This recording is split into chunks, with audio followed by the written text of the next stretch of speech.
world is, can you give me an example of dictum that done? Because like there's artists that really know the value of their work and really actually like voices to the level that people think everything. But like, give me some examples of dictum. Oh well, I mean, from the artist standpoint, the simplest thing is you don't turn in your pages. Yeah. And ever. Or 2 months late, or even, a few days late, fine. But I mean, I've definitely dealt with people who have gotten so far behind, the editors have to kill themselves trying to hire guys to, fill in.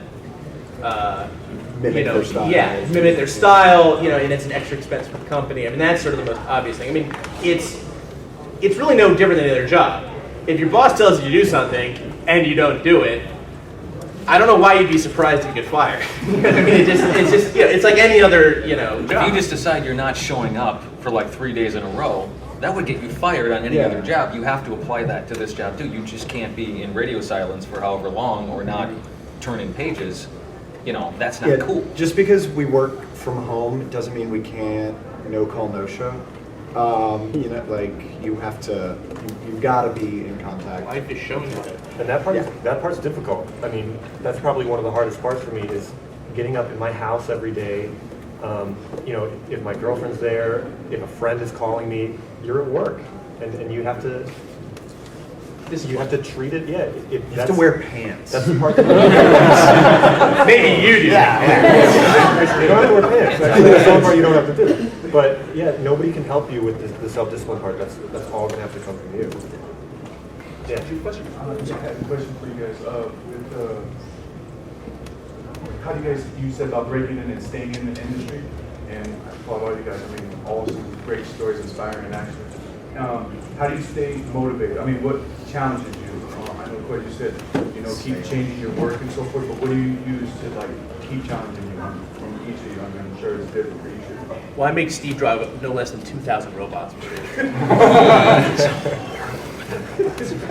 I guess upping your game each issue, really digging in. I have certain things that I know when I get notes back on a script or on an outline, and I start to see a pattern. Like, when I first started, I had like 7, 8 panels a page, and I really needed to learn how to condense that and make the story a bit tighter because the artists need room to breathe and to do their stuff. And then also I had to learn a conservation of language, instead of saying the same thing 8 times on a page, what's the most concise, best way to say it? I mean, I guess the crudest way to put it, if you're doing comics for a living and that's your job and you're making a great living at it and you need to find more motivations, then check your pulse, dude. That to me is just really unfortunate. I mean, I think we've all stuck, maybe not all of us, but I know I've done some jobs that I wasn't terribly thrilled about,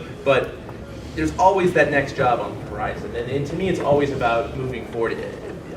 One of the things you often get asked as a writer is, what's the most favorite thing you've ever done? And I always say the next thing, because that's the part that I, as a storyteller, am excited about, the telling of the story. And so it's always the next story that I'm most excited about telling. And really, yeah, I mean, along those lines, you should be able to, if you're really passionate about it, you're going to be motivated all the time. I live in New York, and there's nothing more motivating to me than going for a walk in the city, especially, New York is so comic book centric in my mind, and just being outside motivates me. Movies, I try to kind of not inspire myself too much with comic books because I feel like things can start to be really retreaded and derivative. I get really inspired by movies, by music, like structures of music that I like. I tell myself I'm incorporating something from that song into the way that I'm telling a story. Things like that.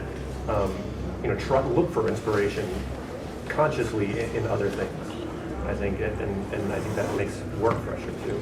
We've talked a lot also on the writing side about comic book writers breaking in, but I also know that some people see other writers coming in and like taking over the industry. Don't discount getting people who have worked in television, who have worked as novelists, who have worked in theater, they're storytellers. They are professional writers. They happen to like comics as well. Well, and I just think that's another aspect of the fact that there's very few people at Marvel, and Matt Fraction started out writing independent comics. Brian Michael Bendis started out writing, independent comics. I mean, all these folks,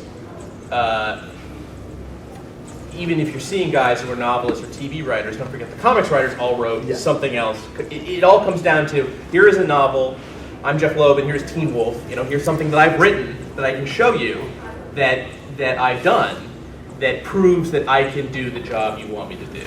And it doesn't matter really if that's a comic or a play or a movie or Babylon 5 or whatever. If you can get a screenplay or a teleplay made, you're in really good shape to write comics. Yeah.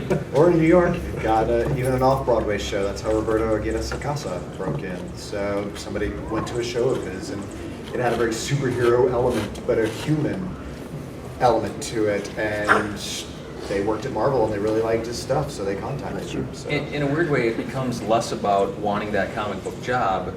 Either you're a writer and you're writing, or you're not.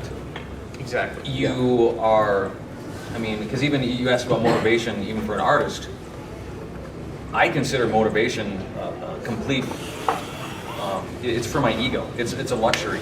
I'm either doing it or I'm not.